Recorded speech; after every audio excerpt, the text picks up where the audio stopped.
Usually a promise is just, well, it's binary. Like, it's kept or it's broken. It feels like gravity, right? Yeah. You say you're going to do something, you shake on it, and that's the end of the story. Yeah, I mean, it is deeply comforting to think of it that way. Uh, We desperately want human behavior, especially when money's on the line, to be entirely predictable. right. We want neat, clean categories. You performed or you breached.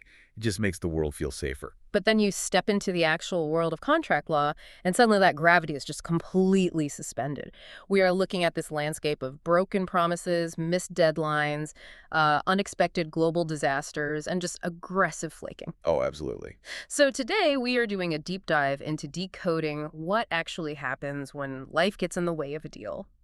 We are looking at the legal mechanics of performance and, the excuse of non-performance. Contract law, at its core, isn't really about enforcing perfect promises. Hmm. I mean, it is society's way of managing unpredictable futures and the messes left behind when things inevitably just go wrong. Which they always do. They really do. And for you listening, whether you are trying to understand the operating system of the business world or, you are staring down the barrel of the multi-state bar examination, the MBE, we are going to navigate the exact traps and hidden mechanisms you really need to know. Okay, let's unpack this. So you made a deal, the ink is dry, but something happens and you cannot follow through. Do you still have to perform? That is the million-dollar question. Right. But before we even talk about breaking a promise, it seems logically we have to figure out if you actually owed that promise yet. Like, was it even due? Exactly. You can't break a rule that hasn't actually taken effect yet. And that brings us to the concept of conditions. Conditions, okay. Yeah, the law uses time to structure our obligations. So a condition is simply an event that must occur before a party's duty to perform becomes absolute. Think of it like a gate on a racetrack. Okay, I like that. You don't start running until the gate opens. So let's talk about the different types of gates, because I know there are a few. The most common one seems to be the condition precedent, the before condition. Right, the classic, if this, then that. Yeah, like if I tell a painter, I will pay you $5,000 if you finish painting my house by July 1st. Exactly. The physical act of finishing the paint job by that exact date is a condition precedent. So it has to happen first. Yes. If July 1st comes and goes, Yeah. and the house is only, say, half painted, your duty to hand over the $5,000 never ripens. The gate never opened. Precisely. The gate is still closed. Then we have the concurrent condition, which is at the exact same time condition. I imagine this is what's happening at a real estate closing, right? That is the perfect example. In a standard property transaction, the seller handing over the deed and the buyer handing over the massive cashier's check, those are concurrent conditions. They happen together. Yeah, they're mutually dependent. You don't slide the check across the table and say, all right, just mail me the deed whenever you get around to it. Yeah. I mean, you would be insane to do that. You hold on to the check until their hand is on the deed, and you swap them simultaneously. Precisely. The law structures it this way to prevent one party from being left completely exposed. Makes total sense. Okay, the third one is a bit of a brain teaser, honestly. The condition subsequent. This is an event that occurs after a duty has already arisen, and its occurrence actively destroys that duty. It operates exactly like a kill switch. A kill switch. I love that.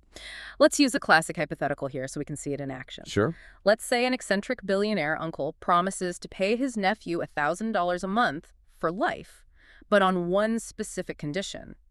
If the nephew ever starts smoking cigarettes, the payments stop forever. Okay, classic law school scenario. In that situation, the duty to pay the $1,000 a month exists right now. It is an active, running obligation. The uncle must write that check every single month. Right, he's actively performing. But the very second the nephew lights up a cigarette, that physical action, the condition subsequent, triggers the kill switch. And it's just over. Instantly.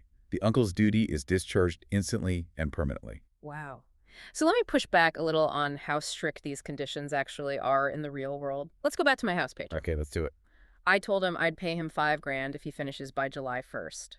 Let's say he works incredibly hard, does a beautiful job, but he finishes at 9:00 a.m. on July 2nd. Oh, painful. Right. He missed the deadline by 9 hours. Can I legally just look at a fully painted house and say, sorry, buddy, missed the condition precedent. I owe you nothing. Thanks for the free paint job. This exact tension is a massive point of contention in contract law. And honestly, If you are taking the bar exam, this is exactly where they will test your nuance. Okay, MBE checkpoint right here, folks. Exactly. The law distinguishes heavily between strict compliance and substantial performance. So if I use like magic words in the contract, does it actually change the outcome? It absolutely does. If a condition is an express condition, meaning you wrote into the contract explicit words like if, provided that, Huh. or on the express condition that the work is completed by July 1st, the law usually requires strict, perfect compliance. So missing it by an hour means I don't pay. Yes. You drew a hard line in the sand, and the court will respect the precise words the parties chose. Missing it by a day, or even an hour in some strict readings, means the condition failed. That seems incredibly harsh on the painter. I mean, he painted the whole house. It is brutal, which is exactly why the law also abhors what we call economic forfeiture. Courts hate watching someone do a massive amount of labor and get zero compensation on a mere technicality. So how do they get around it? So, if the language isn't framed as a strict express condition, but rather just a standard contractual promise to finish around a certain date, the courts pivot to substantial performance. Okay, substantial performance. Yeah. They will say, look, he painted 99% of the house by the deadline. That is close enough to trigger your duty to pay him. Though I imagine I could deduct a little for the delay. Right. You might get a tiny discount for the 9-hour delay, but you still owe him the bulk of the money. So if you are drafting a contract, and that date is absolutely life or death to you, you better use the words on the express condition that... Exactly. Watch for those words on the exam. Now, what if you are the reason he was late? Ah, right. Like, let's say I hire him to finish by July 1st, but then I lock the security gate to my driveway for a week so he physically cannot get his truck in. A classic bad faith move. I can't then turn around on July 2nd and say, Yeah. you failed the condition. No, you absolutely cannot. That is called hindrance or bad faith prevention. You cannot legally benefit from your own obstruction. Makes sense. By locking the gate, you legally excuse the condition. The July 1st deadline essentially vanishes, and you still have to pay him when he finishes. That brings up a broader question.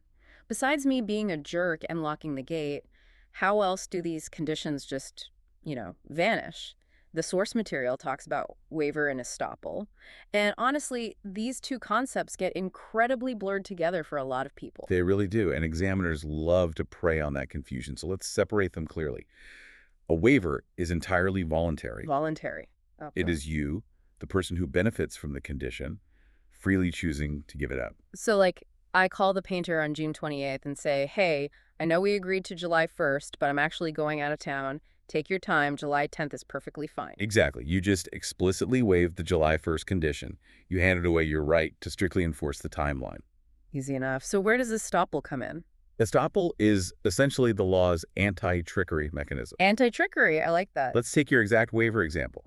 You told the painter July 10th is fine. The painter hears that, breathes a huge sigh of relief, and takes the weekend off to go fishing with his kids. Because he thinks he has extra time. Right. Then, on July 2nd, you show up at the house, point to the unpainted trim, and say, the contract said July 1st. I am not paying you. Okay, so I lied. I gave a waiver, and then I violently yanked it back to trap him. And the law steps in and says you are estopped, which just means prevented from enforcing the July 1st deadline. But why? It's because I was mean. Because of a concept called detrimental reliance. Estoppel isn't just a penalty for being sneaky. It's an equitable shield. The painter relied on your promise to his own detriment. He lost valuable working days by going fishing. Right.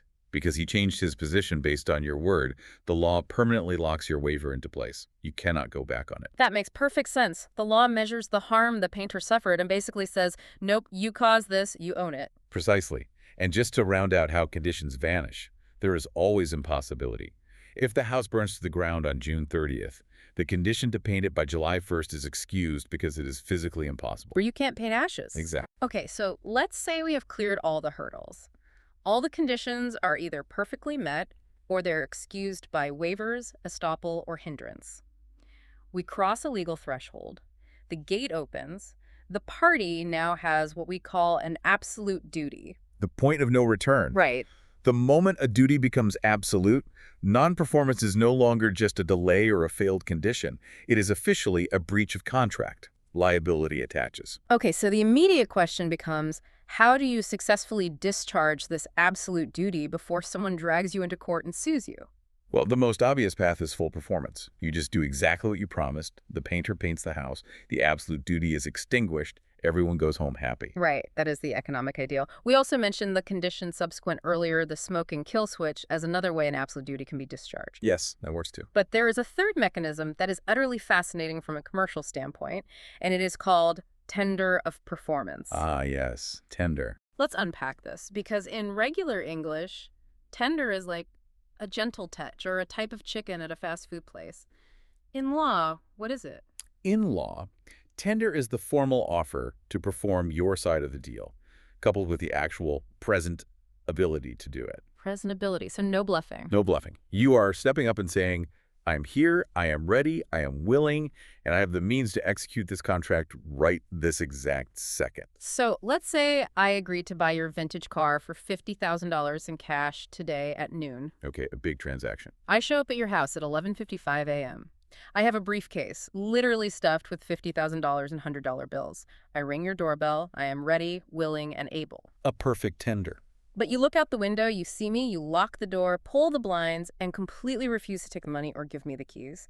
Am I legally cleared of my duty to buy that car? You are completely and entirely discharged. Wait, really? Just by standing on a porch with a briefcase and getting ignored, I fulfill a massive legal obligation. Let's look at the why behind the rule. Why does the law allow this? Contract law is the operating system of capitalism. It is designed to facilitate economic velocity. Capital needs to move. It can't just be stuck on a porch. Exactly. If you have done absolutely everything in your power to fulfill your absolute duty, and the only reason the transaction isn't happening is because the other party is obstinately refusing to cooperate, the law will not hold you hostage. Because otherwise, my $50,000 is just legally frozen in limbo. I can't spend it on anything else because I might still owe it to you. We cannot have a system where one party can trap another in a state of perpetual unfulfilled obligation just by locking their front door. Your valid good faith tender of the cash is treated as the legal equivalent of actual performance. Wow. Your absolute duty is discharged. You can walk away, take your briefcase, go buy a different car. Yeah. And the seller cannot wake up a month later and sue you for breach of contract. That is a brilliant mechanism for keeping the economy moving. And if you are looking at an MBE question, always map the timeline. Pinpoint the exact moment a conditional duty transforms into an absolute duty. The second all conditions precedent are cleared. Right. The absolute duty locks in right then, and if your perfect tender of that absolute duty is wrongly rejected, you walk away clean. So we cross the threshold, we have an absolute duty, we are fully prepared to perform, and then a meteorite strikes. Literally or metaphorically. Right. We need to talk about what happens when life doesn't just get in the way, but completely blows up the playing field. This is the realm of impossibility, impracticability, and frustration of purpose. The act of God defenses. This is where rigid contract law violently collides with the reality of an unpredictable universe. These three concepts often sound identical to a layperson, but for you taking the exam, we need to draw hard borders between them, starting with impossibility. Impossibility is the oldest and strictest of the three. It exists in both common law and the Uniform Commercial Code. The rule is that performance is excused if it becomes objectively impossible after the contract is formed due to an unforeseen event. The key word there being objectively. Yes. The distinction is it cannot be done versus I cannot do it. Okay, unpack that. If you just run out of money and go bankrupt, that is subjective impossibility. You can't do it, but someone else with money could. The law does not excuse that. You're still on the hook. Right. Objective impossibility means nobody on the face of the earth could perform this contract. Give me the classic examples here. There are three prime categories. First, the death or physical incapacity of a person whose specific, unique personal performance is required. So if I hire a famous, one-of-a-kind portrait artist to paint my family, and the artist tragically passes away before the sitting, the contract is discharged by impossibility. Yes. I can't sue their estate and demand they hire a random art student to do it because the core of the contract was that specific artist's skill. Precisely. You can't substitute unique talent. The second category is the destruction of the subject matter, assuming neither party caused it. Okay. You agree to rent a historic concert hall for a massive gala next month. 2 weeks before the event, an electrical fire burns the hall to the foundation. The physical subject matter is gone. It is objectively impossible to hold a gala in a pile of ashes. Exactly. And the third one is supervening illegality. Supervening illegality, like the law changes midstream. Right. You sign a contract to import a specific, rare type of mahogany wood from overseas.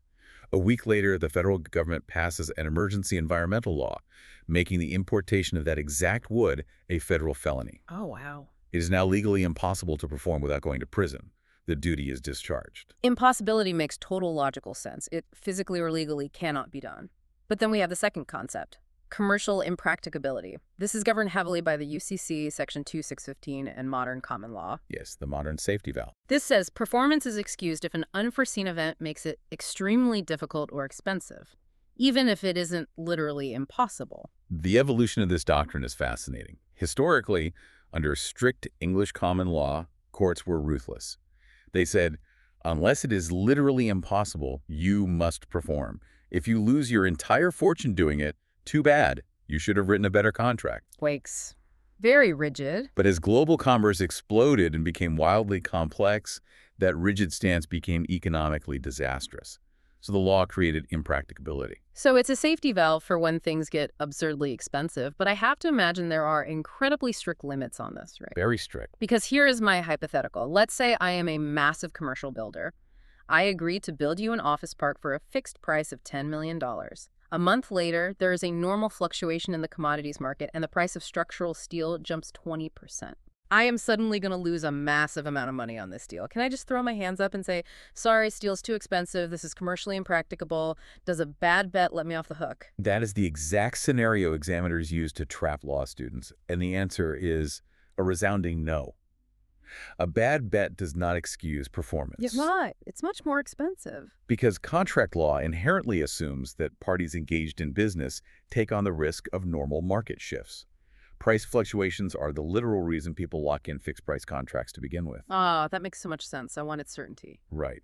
For impracticability to trigger, the event must have been truly unforeseen at the time the contract was made, the risk must not have been allocated to either party, and the sheer scale of the disruption must be fundamentally unjust. So a 20% spike in steel is foreseeable. Market shifts happen. What is an example of an unforeseeable event that triggers this? Think about unprecedented geopolitical shocks. The classic textbook example often involves the sudden closure of the Suez Canal during the 1950s crisis. Oh, the canal cases. Yeah. Let's say a shipping company agreed to transport goods from India to Europe for a fixed price, assuming the standard route through the canal. Suddenly, a war breaks out, the canal is completely blockaded and shut down. So they can't go through. To deliver the goods, the ship now has to sail all the way down and around the entire continent of Africa. Okay, so it is still physically possible to deliver the goods. The ship still floats, the ocean is still there. Impossibility doesn't apply. Exactly. Impossibility fails. But the voyage just went from a standard 2-week, relatively cheap trip to a massive, months-long, astronomically expensive expedition that costs 10 times the original contract price. That is brutal. That unforeseen geopolitical crisis makes performance so outrageously burdensome that it's commercially impracticable. Got it. It has to be a catastrophic shock to the system, not just a red day on the stock market. Okay, let's look at the third act of God defense, frustration of purpose. This one is great. I find this one fascinating because it is so psychological, it's not impossible, and it's not even more expensive. The contract is just, well, it's pointless. This doctrine was born out of a very specific, famous historical event in English law known as the coronation cases. Yes, let's really set the scene for this because it perfectly illustrates the concept. It's 1902 in London. King Edward VII is about to be crowned. It is the event of the century. Everyone wants to be there. Right. A guy decides he wants a front row seat to the massive royal coronation parade. So he signs a contract to rent a specific second-floor flat with a balcony overlooking Pall Mall, the exact street the parade is scheduled to pass through. He agrees to pay an absolute fortune for this room for just 2 days. He's paying a massive premium specifically for that view. But then, a few days before the event, King Edward gets appendicitis. He requires emergency surgery. The entire coronation parade is abruptly canceled. So the guy who rented the room realizes there is no parade, and he refuses to pay the balance of the rent. And the owner of the flat takes him to court and essentially argues, wait a minute, it is not impossible for you to rent this room. The building didn't burn down. The balcony is still there. And it isn't impractical or terribly expensive for you to come sit in the room. You can go sit there right now. Pay me my money. And under a strict reading of the rules, the landlord is right. Yeah. But the courts looked at the reality of human behavior. They asked what was the fundamental underlying assumption that brought these two parties together. Both the landlord and the renter knew with absolute certainty that the only reason for renting that specific room at that astronomical price was to watch the royal procession. The parade was the entire soul of the contract. Precisely. The court ruled that without the parade, the room is just a room. The principal purpose of the contract had been completely frustrated by a supervening, unforeseeable event. The value of the contract to the renter dropped to practically zero. Therefore, the duty to pay the rent was discharged. It is such an elegant legal concept. The transaction is physically easy to complete, but the fundamental reason it exists has completely evaporated. But again, the limits are strict here. If you are analyzing a scenario on the MBE, the purpose that was frustrated must have been known and understood by both parties at the time the contract was made. Oh, that's a good catch. If you quietly rent a room, hoping to watch a parade, but you never tell the landlord, and the parade gets canceled, you still have to pay. The shared assumption is key. Okay, so if I am taking an exam, how do I quickly separate these three in a high-pressure scenario? You focus entirely on the physical and economic reality of the performance at the time of the disaster. Walk us through it. If the fact pattern shows the person absolutely cannot perform, no matter how much money they spend, the house burned down, the unique artist died during parent, you're looking at impossibility. Cannot perform. Got it. If the fact pattern shows performance is technically possible, but some wild, unforeseen event made it ruinously expensive and unreasonably burdensome, like the Suez Canal closing to year-end, you're looking at impracticability. Ruinously burdensome. And if the fact pattern shows performance is completely easy and possible, but the underlying reason the transaction even exists has vanished, making it pointless, like the canceled King's Parade, you are looking at frustration of purpose. Cannot perform, ruinously burdensome, pointless. That is a perfect mental checklist for the listener. It's the best way to sort them out. So we've talked about what happens when external disasters strike. But human beings don't always need a meteorite or a canceled parade to escape a contract. Sometimes the parties just decide to change their minds. They absolutely do. We are moving into how you rewrite the rules of a contract by mutual agreement. The law deeply respects the autonomy of the parties. If two people can make a contract, they can unmake it. They are the masters of their agreement. And there is a specific legal toolbox for discharging duties through mutual consent. Let's open that toolbox. The first and most straightforward tool is mutual rescission. Both parties just agree to tear up the contract. I don't want to do this. You don't want to do this. Let's walk away. It seems perfectly simple, but there is a mechanical catch. There's always a catch. Always. A mutual rescission is in itself a new contract to destroy the old one. And like all contracts, it requires consideration, a mutual exchange of value, unless the original contract is entirely executory on both sides. Let's define that. Executory just meaning that neither side has finished their job yet. Correct. So let's go back to our house painter. If he hasn't painted your house yet, and you haven't paid him the $5,000 yet, you both still have unperformed duties. You can mutually agree to rescind. Because we're trading something. Right. His consideration is giving up his right to your money. Your consideration is giving up your right to his labor. It's an even trade. But what if he has already painted the house? He has fully performed. Now I am the only one with the duty left the duty to pay the $5,000. If he has fully performed, you cannot just have a handshake mutual rescission where he agrees to walk away for nothing. The law views that suspiciously, as if you pressured him into giving up his earned money. So I can't just say, hey man, let's call it even. No. If only one side owes a duty, a rescission isn't valid unless you offer him some new consideration. I would have to give him something else of value to buy my way out of the $5,000 debt. That prevents exploitation. What about a release? A release is a formal, usually written declaration where one party voluntarily gives up their rights to demand performance. But just like rescission, under common law, a release generally needs consideration to be binding.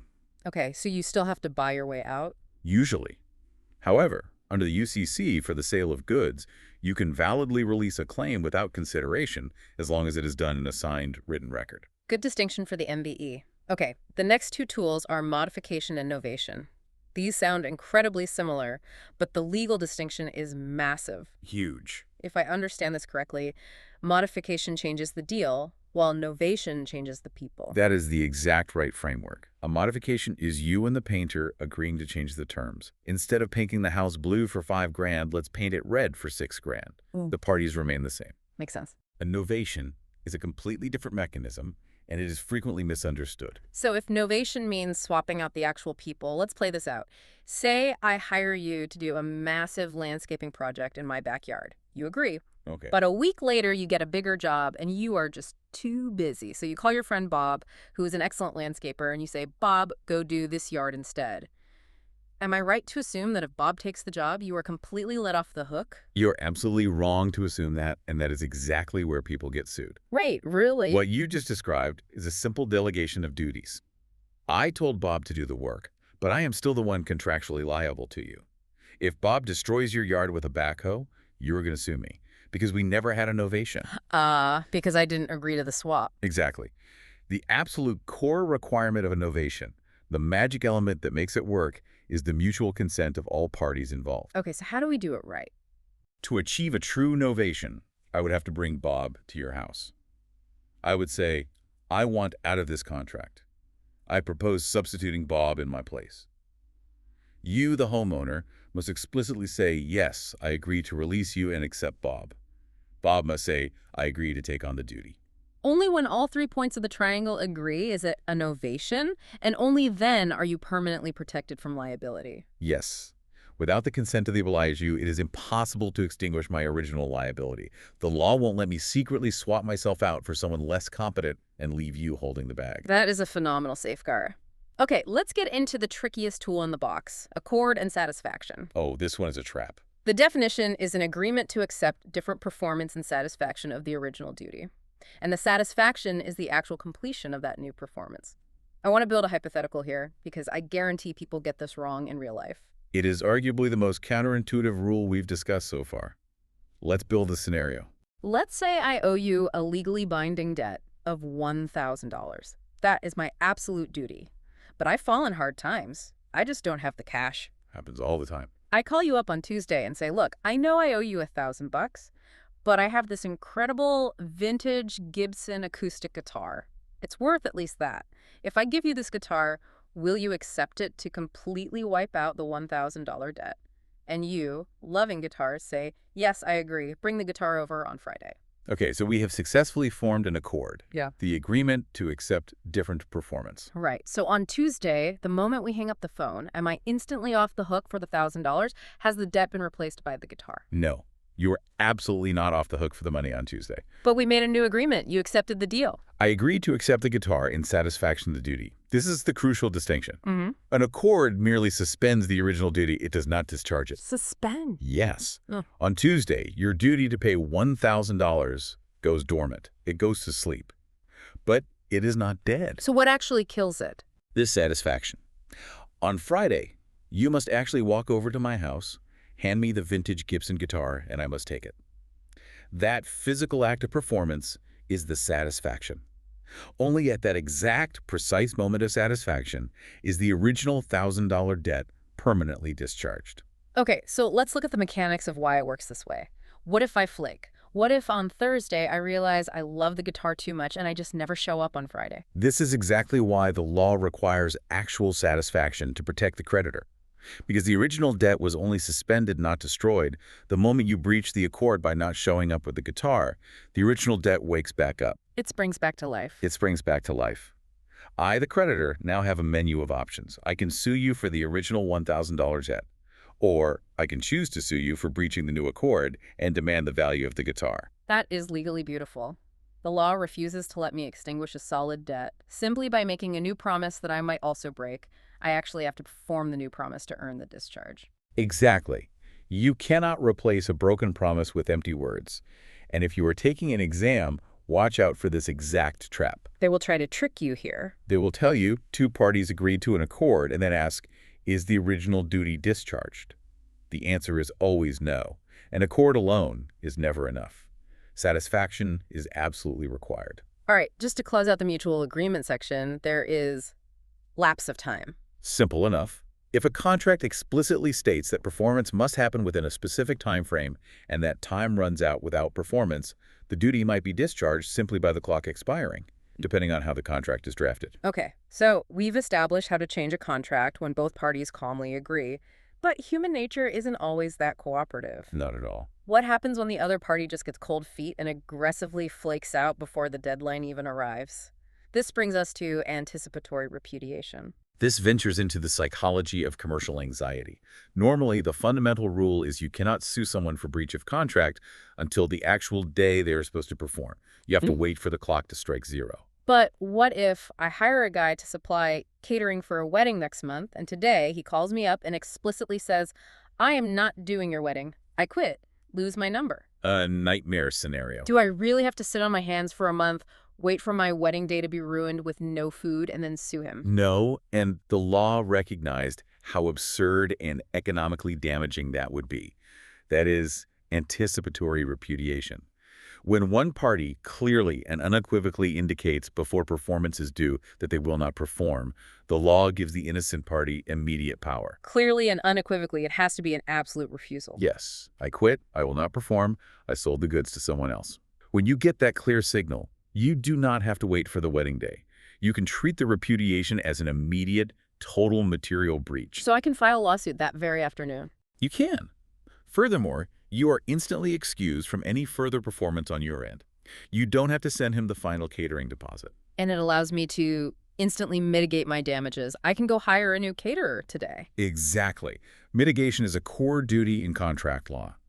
But what happens if the flaker has a change of heart? Let's say the caterer calls you back the next morning and says, I am so sorry, my head chef quit, I panicked, but I hired a new one. I'm definitely still going to cater your wedding. Can they take back the repudiation? It depends. Logically, I would assume they can, unless I already acted on their initial flake. Like, let's say they quit on Tuesday. Wednesday morning, I panic and sign a non-refundable contract with the brand new catering company. Wednesday afternoon, the original caterer calls back to apologize and retract. In that scenario, the retraction is void. The rule is that a repudiating party can retract the repudiation only up until the moment the innocent party materially changes their position in reliance on the repudiation or indicates they consider the repudiation final. Because I went out and hired someone else, I changed my position. Yes, the original caterer is permanently in breach. But if I had just spent Wednesday crying on the couch and doing nothing and they called back, the contract is automatically revived. Yes. If you haven't relied on the repudiation, the retraction restores the contract to its original status. Okay, that deals with the clear, unequivocal, I quit. But let's talk about the gray area, because business is rarely that explicit. How do I navigate a situation where it's not I quit, but rather things are looking really bad? Now we are entering the realm of prospective inability. Right. Let's say I'm a manufacturer and I am relying on a supplier sending me critical parts by the end of the month. I read in the Wall Street Journal that my supplier just filed for bankruptcy protection. That's a huge red flag. And their workers are threatening to strike, and their delivery trucks keep breaking down. They haven't explicitly told me they won't deliver my parts, but there is a massive array of red flags. Do I have to just sit there hoping they somehow figure it out while my own assembly line grinds to a halt? This is one of the most brilliant, elegant mechanisms ever drafted into commercial law. It's found in UCC Section 2609. It is the legal cure for commercial anxiety. The cure for anxiety. I like the sound of that. The drafters of the UCC knew that supply chains operate like dominoes. If one supplier looks shaky, it paralyzes everyone down the line. So what does UCC 2609 actually allow me to do? It allows you to demand adequate assurance of performance. When reasonable grounds for insecurity arise, like reading about their bankruptcy or seeing their trucks break down, you don't have to guess. You send them a formal, written demand. I just ask them to prove it. You say, I have reasonable grounds to believe you cannot fulfill this contract. I demand adequate assurance that my parts will arrive on time. And here's the real power move. While I am waiting for them to reply, can I pause my own obligation? Yes, that is the genius of it. You can completely suspend your own performance for any delivery for which you haven't already received the agreed return. So if I was supposed to wire them a $50,000 progress payment on Friday, I hold the money. You hold it. You suspend performance until they prove they can do the job. You stop the bleeding. That is incredible. I force them to show their cards. But what counts as adequate assurance? It depends entirely on commercial reasonableness. It might be a letter from their bank confirming a new line of credit. It might be proof that they secured a new fleet of delivery trucks. It must be something that would make a reasonable merchant in your industry feel secure again. And how long do I have to wait for this proof? Because my assembly line is still paused. The UCC imposes a strict ticking clock. They must provide the adequate assurance within a reasonable time, which under the code is explicitly defined as not exceeding 30 days. And if day 31 hits and they have just ghosted me? Then the law performs a magic trick.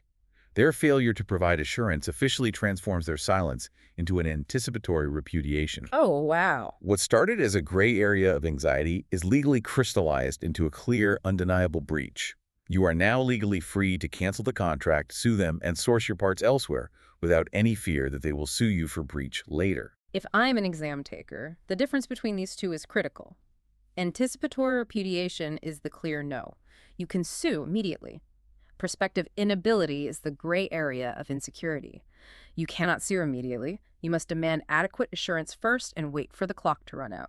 That is the exact formula. Master that distinction and you will rack up points. All right. We have navigated the conditions. We crossed the threshold of absolute duty. We dodged meteorites and acts of God. We dealt with the flakers and the bankrupt suppliers. We've been through a lot. We really have. Now, assuming everyone actually showed up to work, we are at the finish line, the performance occurs, but it is slightly flawed. It's not the absolute perfection you envisioned.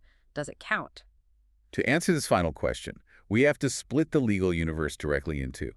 The standard you are held to depends entirely on which universe you are standing in, the common law or the UCC. Let's start with the common law universe, which governs services, real estate, construction, employment, things involving human labor. The standard here are called substantial performance.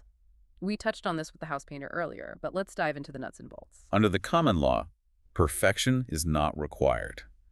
If a party substantially performs their obligations, they have fulfilled their absolute duty, even if there are minor defects, omissions, or deviations. So the painter paints the entire huge house perfectly, but accidentally misses one tiny 3-inch patch of siding hidden behind a rose bush. It is undeniably a defect. He breached the exact terms of perfect painting. He did. But under common law, he substantially performed. The core purpose of the contract was fulfilled. Because he substantially performed, the other party, you must still perform your absolute duty. You must pay him. But wait, do I have to hand over the full $5,000 for an imperfect house? No, equity balances it out. What? You must perform, but you are entitled to deduct monetary damages for the minor defect. If it costs you $50 to hire a neighborhood kid with a brush to touch up the spot behind the rose bush, you deduct that. So I pay the painter $4,950. The transaction survives, the economy moves forward, and nobody loses their shirt over a 3-inch patch of paint. Okay, but where is the line? How does a judge look at a messy construction project and decide if it's substantial performance or a material breach where I owe them absolutely nothing? Courts use a balancing test, typically looking at 5 factors. The first is the extent to which the injured party receives the expected benefit. Give me an example. If I hire you to build a 4-bedroom house and you build a 3-bedroom house, I am fundamentally deprived of my expected benefit. That is a material breach, not substantial performance. Factor 2, the adequacy of damages to compensate for the flaw. Right. Can money easily and neatly fix the problem? Paying $50 to touch a paint is easy. Calculating the diminished value of a house missing an entire bedroom is incredibly complex and messy, leaning toward a material breach. That makes sense. Factor 3 is really interesting, the hardship to the breaching party if the contract is terminated. This is deeply tied to the economic concept of preventing waste.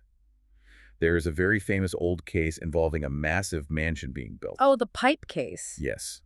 The contract specified the builder had used Reading brand plumbing pipes. The builder accidentally used Coho's brand pipes, which were virtually identical in quality and price, but technically the wrong brand. Okay. The mistake wasn't discovered until the pipes were permanently sealed behind the plaster walls of the computed mansion. Oh, wow. So if the owner demands strict perfection, what happens? The owner would force the builder to take sledgehammers, tear down the walls of a completely finished mansion, rip out perfectly good pipes, and rebuild the entire house, bankrupting the builder in the process. Just for a brand name on a pipe no one sees. Exactly. The court looked at that and said, absolutely not.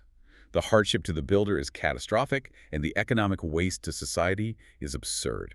The court ruled it was substantial performance. The owner had to pay for the house, minus the practically zero difference in value between the two pipe brands. That is a perfect example of common law injecting sanity into human error. Factor 4 is the willfulness of the breach. Did the painter miss the spot behind the rose bush by accident because he was tired? Or did he maliciously refuse to paint it because you two got into a shouting match?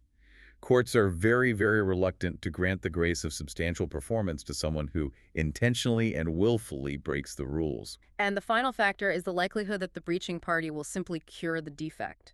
If the painter says, "My bad, I'll be there tomorrow at 8 a.m. to fix it," it leans heavily towards substantial performance. Exactly. The common law is forgiving. It understands human fallibility. But then we cross the border into the other universe. UCC Article 2, which governs the sale of goods, commercial products, raw materials, inventory. The standard here is not forgiving. It is called the perfect tender rule. Yes. The UCC is an entirely different beast. Under the perfect tender rule, if the goods or the delivery fail to conform to the contract in any respect, the buyer has the right to reject the entire shipment. In any respect. That wording is terrifying. Let's create a scenario to test how strict this really is. Let's do it. Let's say I own a massive retail supply chain. I order 10,000 standard blue ink pens from a manufacturer. The pallets arrive at my warehouse. I open the boxes. 9,999 pens are standard blue. But one single pen, buried in the middle of the box, is manufactured in a slightly lighter shade of blue. Oh boy. It fails to conform in a microscopic respect. Can I legally reject the entire shipment of 10,000 pens? Technically, under the strictest interpretation of the perfect tender rule, yes. You could reject the whole shipment, you can accept the whole shipment despite the flaw, or you could accept any commercial units you want and reject the rest. You have total power. That gives the buyer an absurd, almost tyrannical level of power. Why would the law allow that? It seems like it encourages people to act in bad faith. It does, and that is the exact historical problem with it. Think about the economics of opportunism. Let's say you ordered those 10,000 pens at a fixed price of $1 a pen.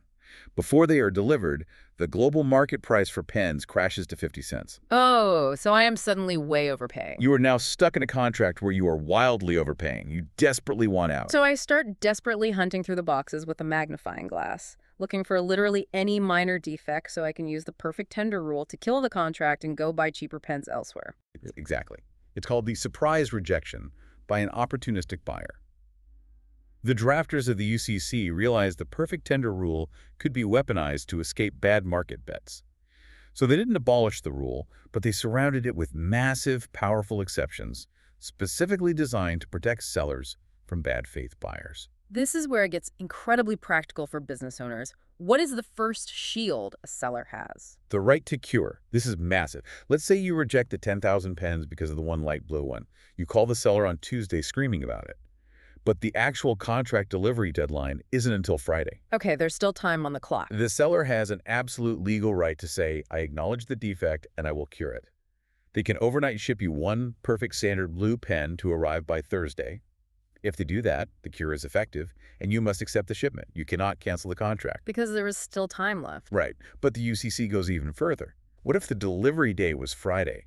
The clock has run out. If the clock is at 0, isn't the seller dead in the water? Not necessarily. The UCC allows a seller to cure beyond the deadline if the seller had reasonable grounds to believe the initial shipment would be acceptable. How would they know that? Let's say this manufacturer have been sending you pens every month for 5 years. Occasionally, a light blue pen slips into a batch. For 5 years, you have accepted them without a single complaint. Suddenly, today, because the market price dropped, you tried to reject the whole shipment over one pen. Ah, the law looks at our history. Yes, the law says the seller reasonably believed, based on past dealing, that the slightly flawed shipment would be acceptable. Because of that reasonable belief, the seller is granted a further reasonable time past the deadline to substitute a perfect delivery. It totally disarms the opportunistic buyer. That is brilliant. Okay, the second exception to perfect tender is installment contracts. Why are these treated differently? An installment contract is where goods are delivered in separate lots over time. Say, delivering 1,000 pens a month for 10 months rather than 10,000 all at once.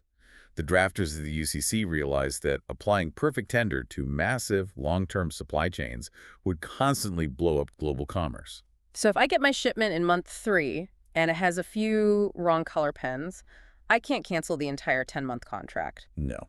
For installment contracts, the perfect tender rule is essentially thrown out and replaced with a standard that looks suspiciously like common law substantial performance. The standard is substantial impairment. Substantial impairment. You can only reject a specific installment if the defect substantially impairs the value of that specific delivery and cannot be cured. A few wrong pens out of 1,000 does not substantially impair the shipment. You must accept it, and the seller will just adjust the price or send replacements next month. So if you are buying in bulk over time, the law forces you to be a bit more tolerant. Now, the third exception is a very quirky UCC rule called accommodation.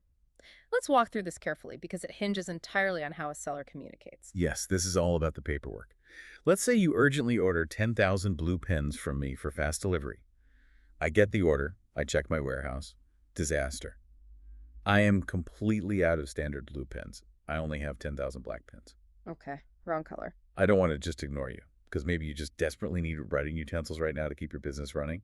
So I box up the 10,000 black pens and ship them to you. If you just ship me the wrong color pens out of the blue, haven't you just accepted my contract by shipping goods and simultaneously breached it by shipping the wrong goods under the perfect tender rule? If I do it silently, yes, Yeah. I am dead. You can sue me for breach of contract immediately. But the UCC provides a magic shield. What's the shield? If I ship those black pens and I prominently include a note with the shipment that explicitly says, I am out of blue pens, I am sending these black pens entirely as an accommodation to you in case you can use them. An accommodation, like a commercial favor. Exactly. By attaching that specific note, the legal nature of the shipment transforms completely. I have not accepted your contract. I have not breached your contract. Legally, I have made you a brand new counteroffer. So the ball's entirely in my court. Yes. You open the box, read the note, and look at the black pens. You can say, yeah, black ink is fine. These will work, and keep them. A new contract is formed. Or you can say, no, my brand requires blue, and you ship them back. And if I ship them back? If you ship them back, I am not in breach. We simply never formed a contract. The accommodation note protected me from liability while trying to help you out. It encourages sellers to try to solve supply problems without fear of instant lawsuits. That is a deeply pragmatic rule. Okay, there's one final piece to the finish line puzzle. Revocation of acceptance. Right. So let's imagine you get the shipment of 10,000 pens. You open one box on the loading dock, they look blue, you sign the delivery receipt, and you formally accept the goods. They go into your warehouse. Done deal. 2 months later, you start distributing them to your stores, and you realize that 9,000 of the pens are actually completely hollow. There's no ink cartridge inside them. They're useless plastic tubes. Oh, that is a nightmare. But I already accepted them, and presumably paid for them. Does the law say, too bad, you should have checked every single pen on the loading dock? Generally, acceptance is final, but UCC Section 2608 provides a massive safety net. It allows a buyer to revoke their prior acceptance under very specific, strict conditions. How do I trigger the safety net? First, the defect must be a substantial impairment of value. 90% of the pens having no ink is undeniably a substantial impairment. They are useless. Second, you must be able to explain why you accepted them in the first place. Because I didn't test all 10,000 pens. Exactly. You can revoke if you accepted them because the defect was incredibly difficult to discover during a normal inspection. Ooh. You cannot be expected to crack open 10,000 pens on a loading dock. So hidden defects allow for revocation. What if I did notice a problem but kept them anyway? The only way you can revoke then is if you noticed a problem, pointed it out, and the seller explicitly assured you they would cure it, like promising to send a tech out to fix a machine, and then they completely failed to do so. Like buying a car, noticing a rattle, the dealer says, take it, we'll fix it next week, and they never do. I can revoke acceptance of the car. Exactly. But there is a strict time limit. You must declare your revocation within a reasonable time after you discover the hidden defect. And D, you must do it before the goods undergo any substantial change that wasn't caused by the defect itself. Meaning I can't drive the car for 50,000 miles, crash it into a tree, and then try to revoke acceptance because the radio didn't work. Precisely. You cannot abuse the safety net. This has been an incredibly deep journey into the mechanics of commerce. Let's do a final grand recap of the territory we covered, especially for those studying. Always good to summarize. We started by looking at the timeline of a promise. We learned that before you can breach a duty, it must become absolute, which means clearing the hurdles of conditions: precedent, concurrent, and subsequent. We saw how those conditions can be strictly enforced, or how they can vanish through hindrance, voluntary waiver, or the equitable shield of estoppel, which protects people who rely on promises to their detriment. Once the duty is absolute, you must perform, or you must tender performance.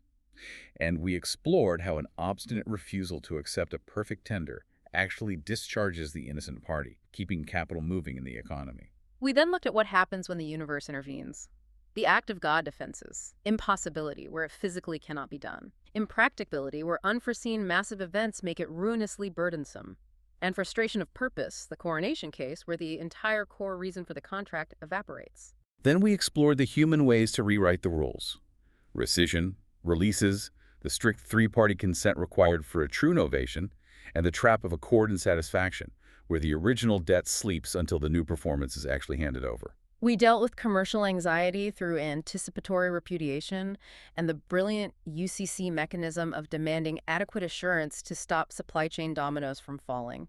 And finally, we crossed the finish line, contrasting the forgiving, waste-preventing nature of common law substantial performance with the strict, anti-opportunistic rules of UCC perfect tender and its vital exceptions for cure, installments, and accommodation. So after exploring all of this intricate machinery, what is the ultimate takeaway? What does this all mean for the listener? The tension we just discussed at the very end between the forgiving nature of substantial performance and the rigid demands of perfect tender is truly a reflection of a debate about human nature itself. When we design a society and an economy, do we want a world that demands absolute robotic perfection in every interaction? Or do we want a world that tolerates minor human errors, missed spots behind a rose bush, as long as the overall job gets done? Contract law isn't just a list of rules, it is a mirror of what we value. We started this deep dive talking about how promises feel binary, kept or broken. But the law realizes that we aren't machines. Life is incredibly messy, and the rules are designed to absorb that mess without collapsing the entire system. Exactly. So the next time you make a simple purchase, hire someone for a job, or sign any agreement, ask yourself, which world are you currently operating in? The world of perfect expectations or the world of substantial reality? Because the law will force you to navigate between the two. A profound thought to end on. Thank you to everyone for joining us on this deep dive into the hidden architecture of promises. Keep learning, keep questioning the rules, and we will see you next time.